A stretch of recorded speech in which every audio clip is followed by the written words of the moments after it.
Evangelho de Mateus, capítulo 8, versículo 23.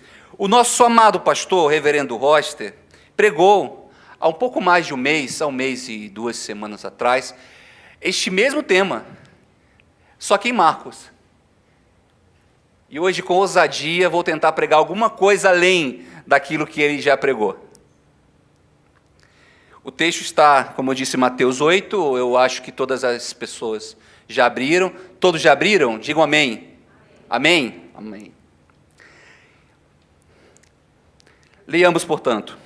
Então, entrando ele no barco, seus discípulos o seguiram.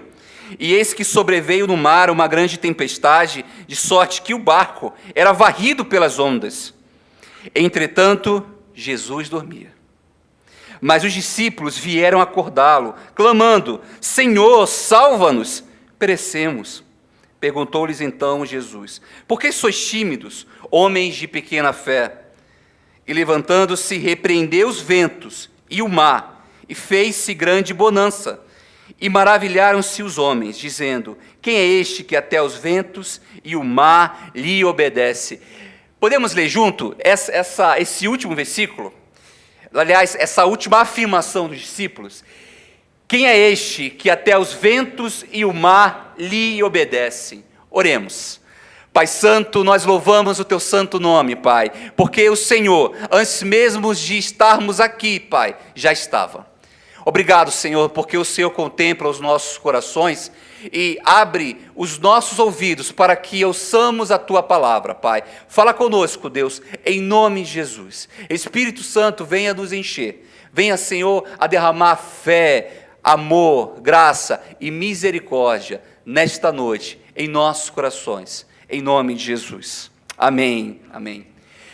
Amados, seguindo instruções anteriores, os discípulos haviam preparado o barco.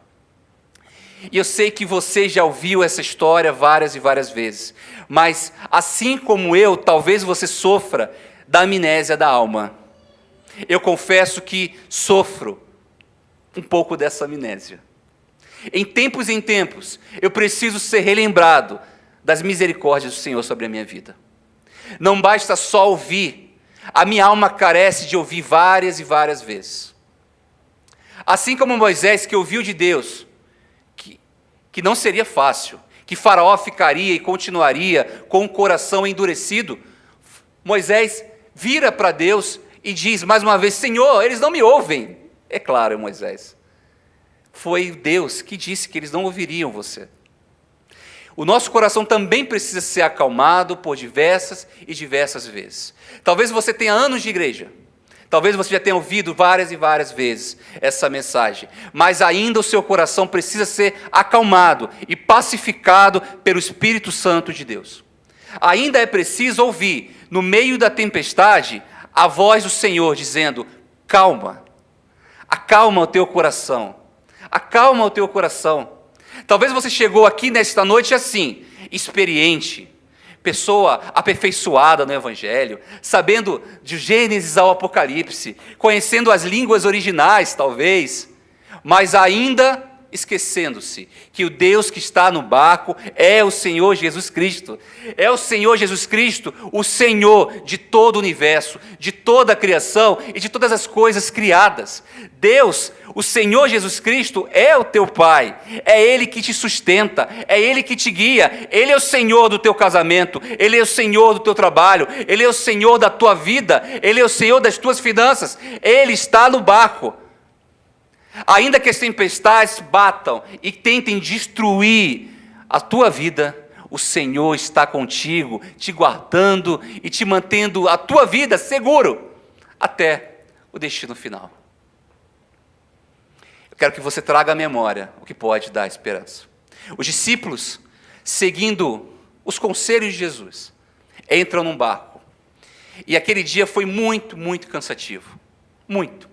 Jesus falou sobre as bem-aventuranças do reino, Jesus curou pessoas, Jesus agora está cansado. Há uma multidão à espera de Jesus, há uma multidão à espera de uma selfie, de um autógrafo. Jesus não está interessado nisso. Como disse o reverendo Roster pela manhã, Jesus quer colocá-los em prática. Jesus ensinou, disse toda a teoria. Jesus explicou e abriu o PDF, demonstrou no PowerPoint a eficácia do projeto, mas os discípulos ainda não compreendiam, porque por muitas vezes é assim que Deus nos testa. Não abrindo apenas os nossos ouvidos para recebermos a Tua palavra, mas nos experimentando, nos colocando no meio, no miolo de uma tempestade. Às vezes a gente acha que é muito experiente, não é verdade?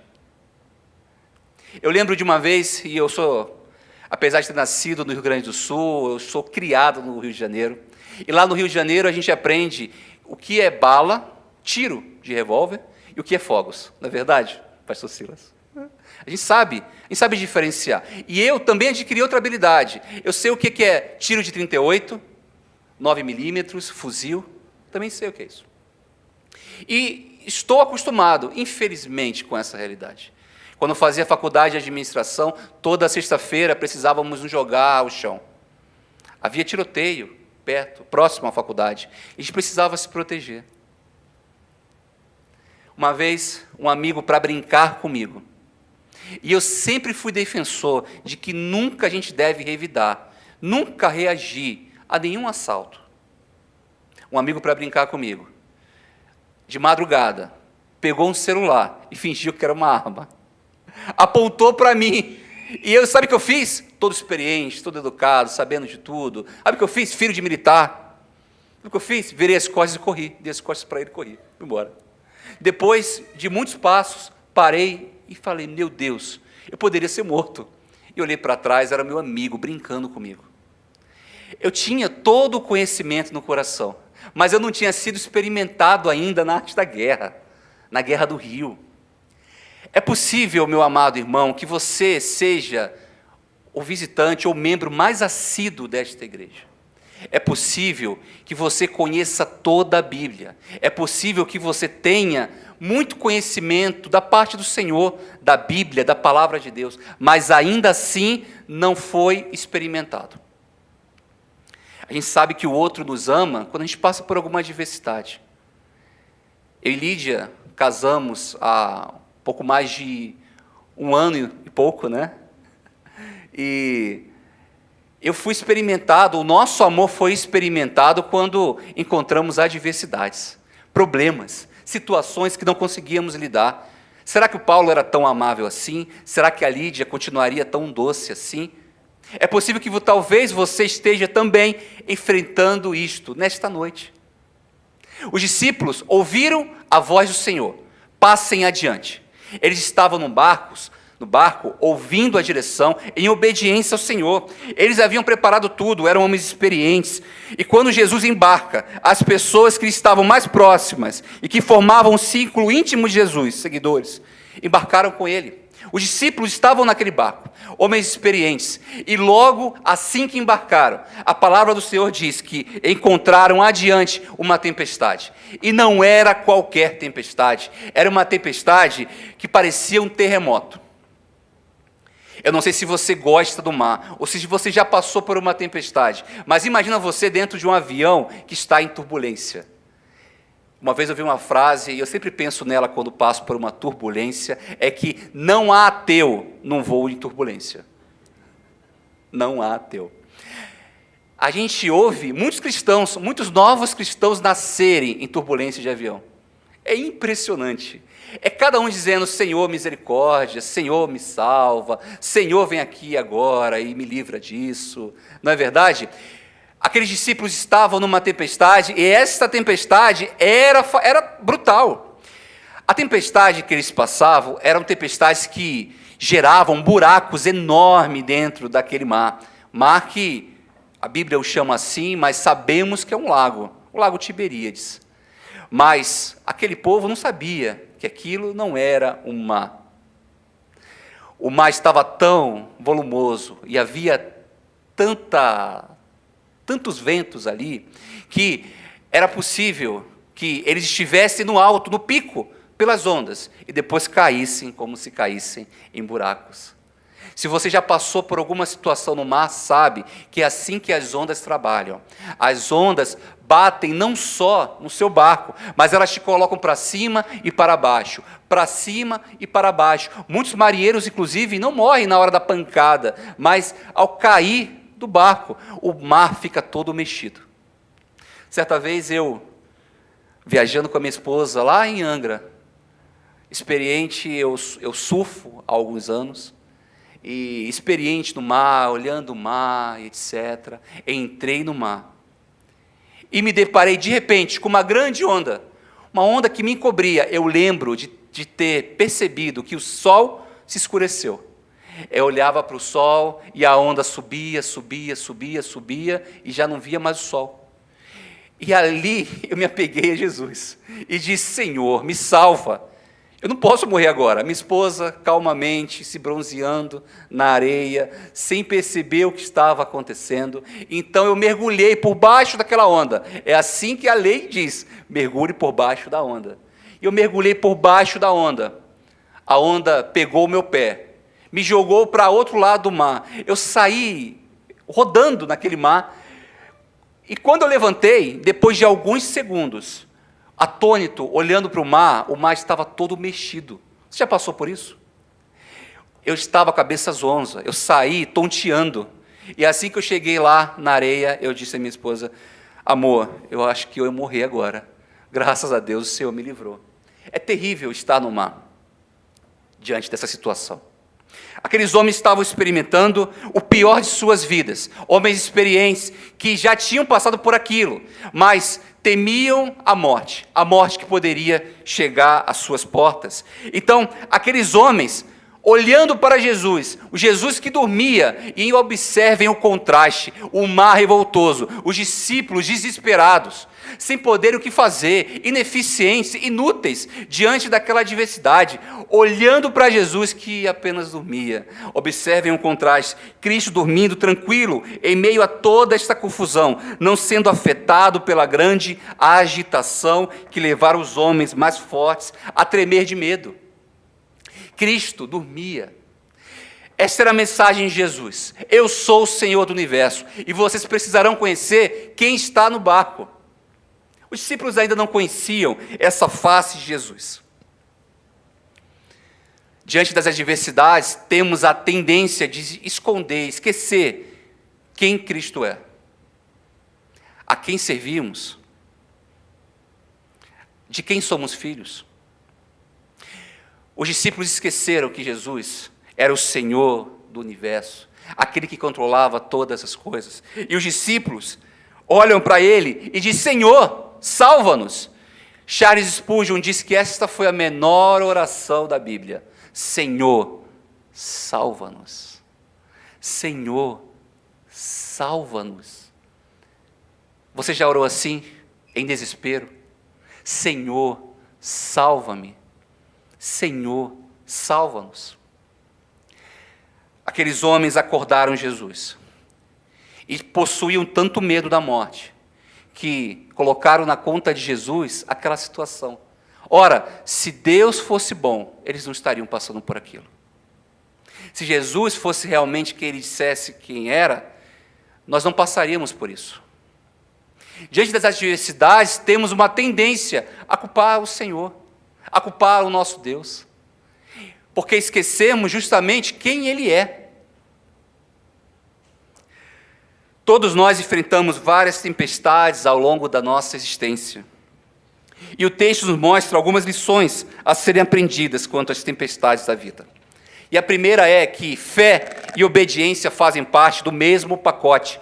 Aquele que obedece a Deus confia nele, e aquele que confia em Deus obedece-lhe. No versículo 18 de Mateus 8, encontramos os discípulos obedecendo Jesus. Eles não estavam lá pelo acaso. Jesus os tinha mandado para aquele ponto. Era da vontade do Senhor que ele o experimentasse. Nem sempre a obediência a Deus nos levará a tranquilos lugares, mas não temamos. Estar no centro da sua vontade é melhor do que estar em lugares aparentemente confortáveis. Diante da tempestade da vida, quando a fé falhar ou for pequena demais, obedecer às ordens do grande capitão nos manterá seguro por toda a viagem. Muitas vezes a nossa fé é pequena, muitas vezes não há fé, mas a obediência nos manterá seguros. Quantas vezes fizemos aquilo que deveria ser feito, mas sem fé, somente por obediência? Eu lembro daquela música que o Thales Roberto canta, mesmo sem entender, eu confio em ti, mesmo sem entender. Quantas vezes sem entendimento, sem saber o porquê estamos passando por isso, mesmo sem saber, a gente precisa confiar e obedecer à voz do grande capitão. Jesus quer nos guiar a lugares tranquilos. Jesus quer nos livrar e nos salvar das tempestades, amados irmãos. Deus é Deus bom. E essa é a segunda aplicação. Deus é bom em todo tempo. Em todo tempo, Deus é bom. Numa frase que a gente costuma repetir sempre. Mas é preciso que a gente seja experimentado por isso. Deus sempre é bom. Sempre é bom. Em Romanos capítulo 8, encontramos as palavras divinamente inspiradas do apóstolo Paulo, dizendo: todas as coisas cooperam para o bem daqueles que amam a Deus. Deus é bom, amados irmãos. Para ilustrar melhor esse exemplo, preciso lhes contar uma história. Havia um rei muito severo, em uma terra muito, muito distante. Este rei era acostumado a guerrear, a lutar contra vários e vários outros impérios. Este rei, diante de uma guerra, uma possível guerra, para estabelecer união e companheirismo dos seus guerreiros, pega todo o seu exército e sai a uma caçada de javalis. Era esse modo que o rei manteria o seu exército unido, através de uma caçada a javalis.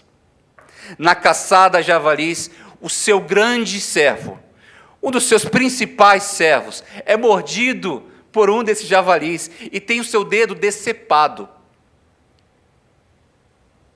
O rei encerra a caçada, volta, faz o seu último discurso antes da guerra e vai à guerra. Todo o seu exército agora está empenhado para lutar e enfrentar o exército inimigo.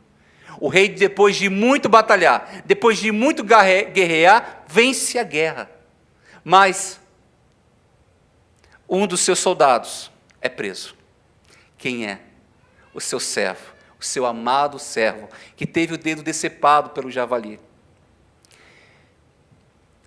O rei, ao tentar questionar e ao tentar reaver este servo, pergunta e manda uma carta ao outro rei inimigo.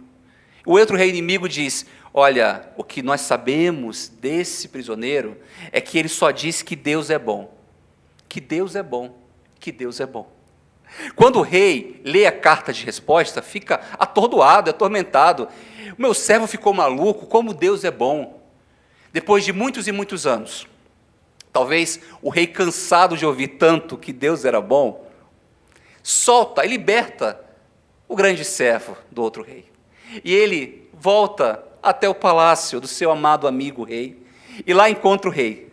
E o rei, com saudade, abraça e diz: meu filho, o que aconteceu? E ele só responde: Deus é bom. E o rei, indignado, diz: como Deus pode ser bom? Você foi preso, por muitos e muitos anos você ficou preso. Eu só recebi a notícia que você dizia e repetia por várias e várias vezes, que Deus é bom. Como isso? Como Deus pode ser bom? Então, o humilde servo explica: ah, rei amado, meu amigo, veja bem, quando o javali comeu o meu dedo, eu louvei ao Senhor, Deus é bom. Quando eu fui à guerra, eu louvei ao Senhor, Deus é bom. Quando eu fui aprisionado, eu louvei ao Senhor, Deus é bom. Quando o rei e todo o exército inimigo me confrontava, eu dizia e repetia: Deus é bom. E você não sabe, rei amado, aquele homem, aquele rei sanguinário, ele tem por costume matar seus inimigos. Só que há uma condição para que isso não aconteça. O corpo precisa estar íntegro. Não há possibilidade de matar o inimigo em sacrifício ao seu outro Deus. Não há possibilidade de matar o outro se o outro estiver com o dedo decepado. Deus é bom. Por causa daquela mordida do javali, eu fui poupado da morte. E por eu louvar constantemente ao Senhor, eu fui entregue ao Senhor novamente. Deus é bom. Deus é bom. Deus é bom. Muitas vezes acontecem coisas conosco que nós não entendemos, é fato. É possível que você esteja aqui diante de uma perda, diante de um sofrimento. Talvez o seu coração esteja quebrado. Talvez você não tenha se recuperado ainda da fatalidade da vida. Talvez você esteja em luto. Talvez você tenha um ente querido que está agora internado. Talvez você esteja passando por uma separação ou por um divórcio. Talvez você esteja passando um mau momento financeiro. Mas nós, crentes, precisamos acreditar que todas as coisas cooperam para o bem daqueles que amam a Deus. E hoje, o defeito, a falha, o luto que está imperando no teu coração pode servir para construir o reino de Deus na sua vida. Amados irmãos, toda a terra será cheia da glória do Senhor. Jesus Cristo olhará para a sua noiva imperfeita, maculada, sim. Uma noiva triste, uma noiva vilipendiada. Tudo isso cooperou para que Jesus Cristo a encontrasse no final e derramasse sobre ela o óleo da alegria e colocasse no dedo dela o anel da sua aliança. No final, Jesus Cristo dirá: tu és minha e eu sou teu. Todas as coisas que passamos estão cooperando para o bem, para o nosso bem, para que isto produza frutos de honra, de glória e de louvor ao Senhor. Em 2019 eu fui marcado pelo Senhor. Eu perdi o meu melhor amigo, meu pai. Meu pai morreu com um câncer fatal, um câncer no cérebro, um glioblastoma. Eu não sabia que quando meu pai morresse, eu morreria junto. E morri de fato. Por muito tempo, eu fiquei afundado na depressão. Mas eu não fazia ideia e não sabia naquele momento que Deus estava construindo um novo Paulo. Todas as palavras que o Senhor me deu foram transformadas em pregações. E o desejo para pregar e para proclamar o Evangelho foi acendendo e enchendo o meu coração e tomando o meu coração cada vez mais. Sabe, talvez você não acredite, mas o meu pai disse que viu Jesus no quarto de hospital. Meu pai não era cristão. E meu pai tinha aversão ao Evangelho do Senhor. Mas meu pai clamou o nome do Senhor naquele quarto. E ele de repente viu Jesus aparecendo diante dele. Amados irmãos, eu confesso que eu sou presbiteriano. Segundo, eu nunca vi Jesus na minha frente. Não sei você, mas eu nunca vi Jesus na minha frente. Mas o meu pai disse que viu. E aquele encontro com Jesus transformou o coração do meu pai. Ele saiu dali transformado, mudado, convicto de que o Senhor Jesus é real e que Ele é o Senhor de toda a criação. Meu pai mudou. Meu pai não dizia eu te amo a minha mãe, e disse Marta, eu te amo. Era difícil meu pai chorar e se emocionar diante dos filhos, e meu pai começou a se emocionar. Meu pai odiava o Evangelho do Senhor e passou a pregar esse Evangelho. A minha casa, o sítio onde eles moravam, virou base missionária da Jocum por 2 anos. Meu pai se tornou não só o meu pai, mas pai de muitos missionários. Eu não sei se era verdade, se ele realmente viu Jesus, mas eu posso atestar a você que só vive assim, da forma como ele viveu, quem viu Jesus. Meu pai viu Jesus diante do câncer. O câncer que ele passava, que ele vivia, foi a ponte para que ele visse Jesus. O Senhor é bom, Deus é bom, Deus é bom. Todas as coisas cooperam para o bem daqueles que amam a Deus. Em 2019, eu ainda em luto, triste, fui relembrado pelo Senhor. Isso. Paulo, meu querido Paulo. E foi assim que Deus falou comigo. Meu querido Paulo, foi você que pregou ao teu pai naquele quarto? Não, Jesus. Foi o pastor que pregou ao teu pai naquele quarto? Não, Jesus. Fui eu, Paulo. Eu preguei ao teu pai. Eu não te devo mais nada. Você agora precisa proclamar e pregar o Evangelho a pessoas que não têm acesso ao Evangelho. Eu, assim como fiz com teu pai, eu quero abraçá-lo, para que você possa abraçar outros.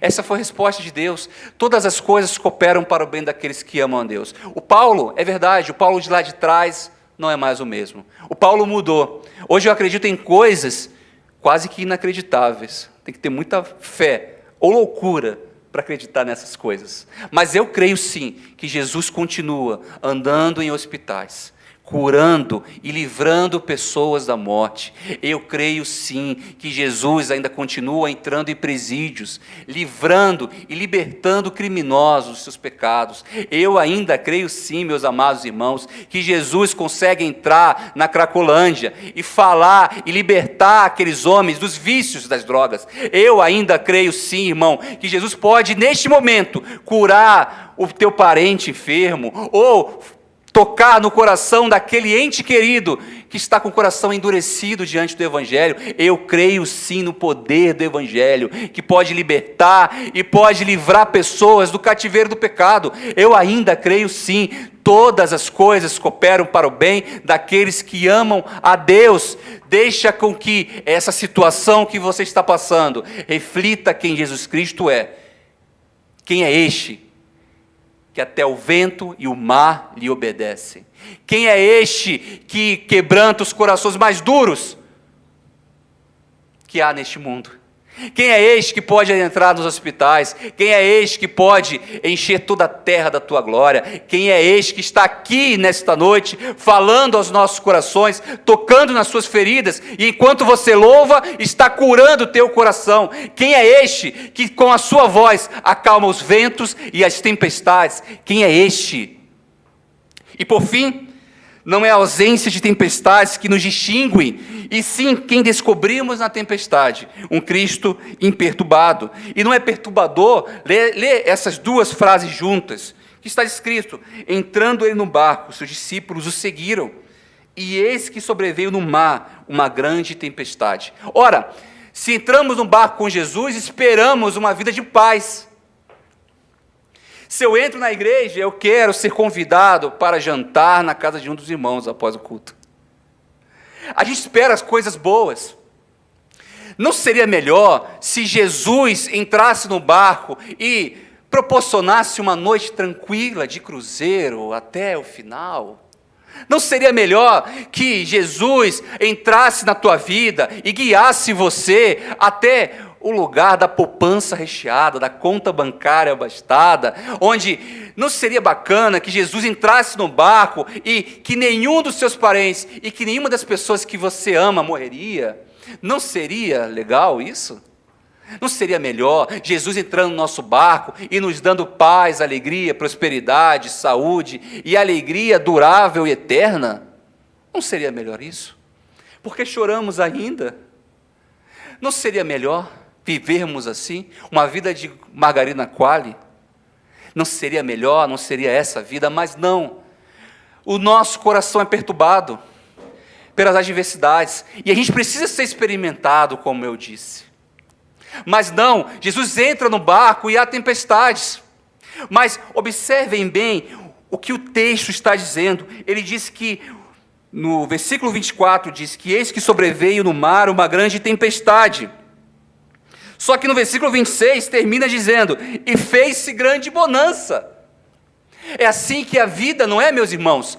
De repente você está diante de uma grande tempestade, mas Jesus Cristo acalma teu coração, Jesus Cristo o põe para perto de si, Jesus Cristo te acalma, cura o teu coração, e de repente acontece o quê? Uma grande bonança. A gente sabe que a vida do justo é essa: ora tempestades, ora bonança.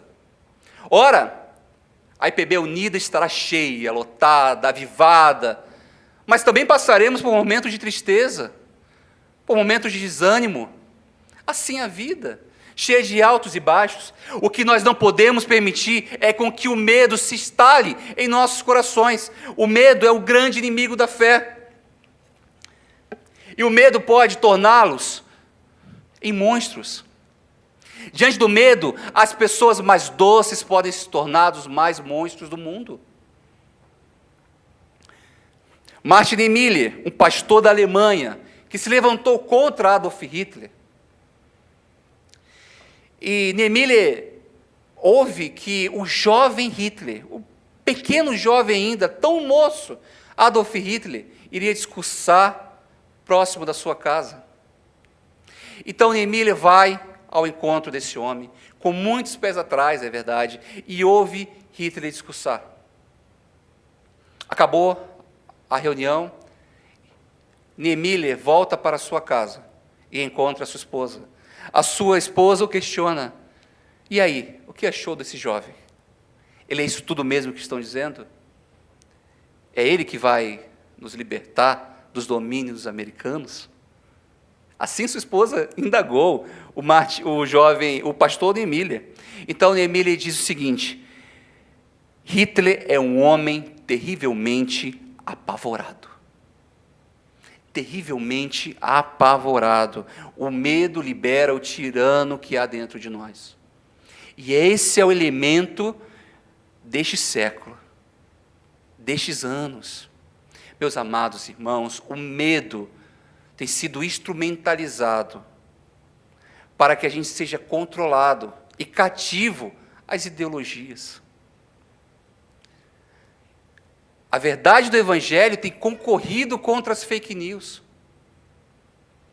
A todo momento precisamos verificar as notícias. Será que de fato são verdadeiras? Será que de fato são falsas? O medo a todo tempo está batendo em nossa porta. Eu lembro que quando foi anunciada a Covid, quase ninguém deu muita importância. Eu sou um. Eu quase não dei uma importância para a Covid. Será que é isso? Ah, vai chegar. Tá bom, está chegando, né? Legal. Mas em março acontece a primeira morte. Aconteceu com aquela moça, mas não vai acontecer comigo, não. E a Covid vai se alastrando, e matando mais e mais pessoas. E você acaba permitindo com que o seu coração fique tomado pelo medo. Muitas pessoas ficaram apavoradas pela Covid. As pessoas se trancaram, obviamente, era necessário se proteger da Covid, mas as pessoas ficavam apavoradas. Algumas outras ficaram calmas, tranquilas. Diante da Covid, levaram uma vida responsável. Mas outras ficaram apavoradas. Eram tantas notícias. Ora matava assim, ora matava assado, o primeiro era assim, depois era assado, depois entrava pela porta, depois vinha pelo ar, depois vinha pelo nariz, depois vinha pelo sangue. Nós não sabíamos mais o que pensar sobre isso. Nós fomos vítimas da instrumentalização do medo. E assim estamos sendo, ainda hoje, vítimas dessa instrumentalização. A todo momento, quando ligamos o jornal, o mundo parece estar acabando, mas nunca acaba. E eu que gosto de comer, amados irmãos, como se não houvesse amanhã, e no outro dia o amanhã ainda está lá. E você, amado hipocondríaco, toma remédio como se não houvesse amanhã, mas o amanhã ainda está lá.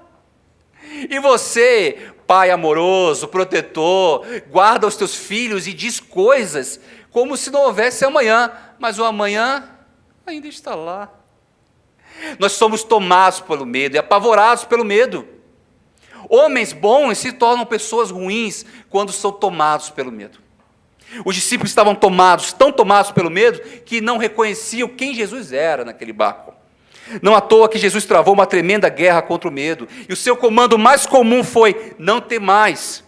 Cristo não teme as tempestades, ao contrário, ele faz delas a hora da soneca, silencia um tufão com apenas uma palavra. Por fim, amados irmãos, o Senhor está pronto e disposto a acabar com todo e qualquer temor, e dar cuidadosa atenção a todas as suas preces. Aprendamos, então, com os discípulos, Os discípulos, diante da tempestade, acordam o mestre e diz: Senhor, salva-nos. Meus amados irmãos, se você está passando por uma tempestade, não tenha vergonha, não tenha medo de falar com Jesus. A gente fala com todo mundo, menos com Jesus. E eu quero dizer outra coisa para você: fale com Jesus e procure seus líderes também. Aqui, amado, você tem pastores, você tem pessoas que se importam com você. Você pode ligar para os seus pastores, pode ligar para presbíteros, pode ligar para o seu irmão. Eu estava passando por um problema que eu achava que era grande, sabe? No final desse ano. E aí eu mandei mensagem para o meu pastor: pastor, tem um BO aqui para você. BO dos grandes e tal. 2 horas depois o problema estava resolvido. Aí eu falei: pastor, o problema já foi resolvido, não se importe, não se preocupe mais, está tudo em paz. Às vezes, a gente vai falar e vai pedir ajuda, o problema já foi resolvido. Não é impressionante isso? Fale com seus pastores, fale com seus líderes, converse com alguém, se aconselhe com alguém que possa te aconselhar biblicamente. Os discípulos, diante da tempestade e com pouca fé, fizeram aquilo que deveria ser feito: falaram com o mestre, e o mestre acalmou as tempestades. Lá na Autorizada, por muito e muito tempo, eu tive um problema com o iPhone. Eu quero encerrar com essa história boba. Por muito e muito tempo eu tive um problema com o iPhone. E toda vez que eu levava o meu iPhone para a loja, demoravam horas e levavam-se dias para o meu iPhone ficar pronto. E depois ele quebrava novamente. Depois eu levava meu iPhone para aquela loja e gastava mais um dinheiro, e o iPhone quebrava novamente. E aí levava-se dias e dias e dias, e o rapaz me ligava e dizia: Paulo, o seu iPhone está pronto, venha buscar. E eu voltava à loja, pegava, e o iPhone acontecia o quê? Quebrava novamente. E levava dias, pastor. Até que eu fui numa Autorizada. Eu levei meu iPhone numa Autorizada. E a minha impressão era que a recepcionista entrou, pegou meu iPhone, entrou dentro da loja, saiu e disse: está aqui, está pronto, está cuidado. E daí eu falei: calma aí, minha senhora, você trabalha com alguma coisa aí, algumas artes das trevas? O que é isso aí que você está fazendo? O que você está fazendo aí? Me fala.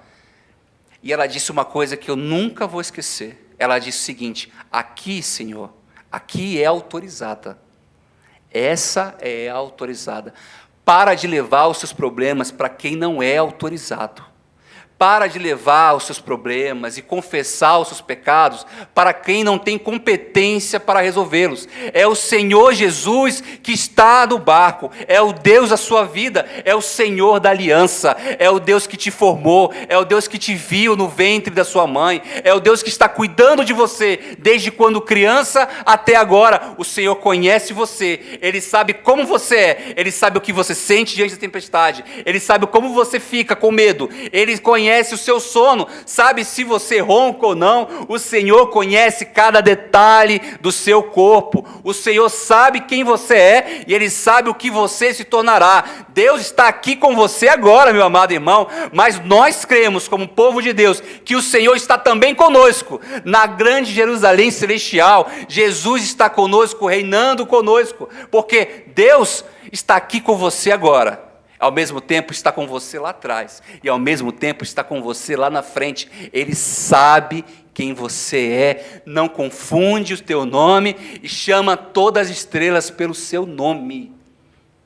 Esse é Jesus. Leve a sua vida, leve os seus problemas para quem está autorizado a resolvê-los. Se você está diante do Senhor neste momento, está passando por uma grande tempestade, eu quero convidá-lo nesta noite, abaixar a sua cabeça, fechar os seus olhos e falar com o seu Senhor. Neste primeiro momento, eu convido o amado irmão, a amada irmã, a orar de forma silenciosa. Abra o teu coração. O mar só foi aquietado quando os discípulos clamaram ao Senhor. Peça ajuda a quem está autorizado a resolver os seus problemas.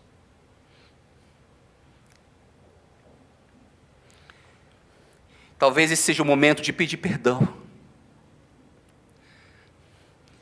Talvez seja o momento de entender que a tempestade foi provocada por você. Fale com o seu pai.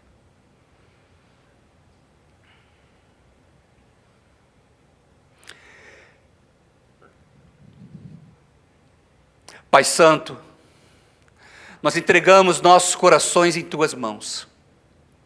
O Senhor sabe muito bem o que fazer com eles. Paizinho amado, nos sentimos tão indignos e não merecedores da Tua graça.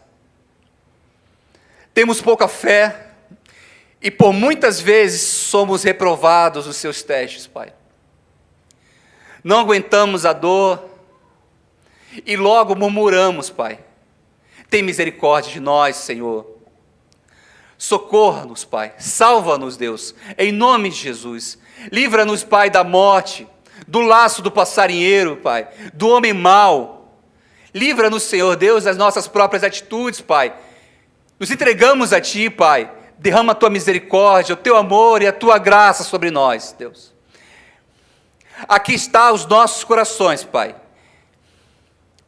Entregamos a Ti, Pai, porque sabemos que Tu és um Deus bom. Sempre será bom, Pai. Abençoa o Teu povo, Pai.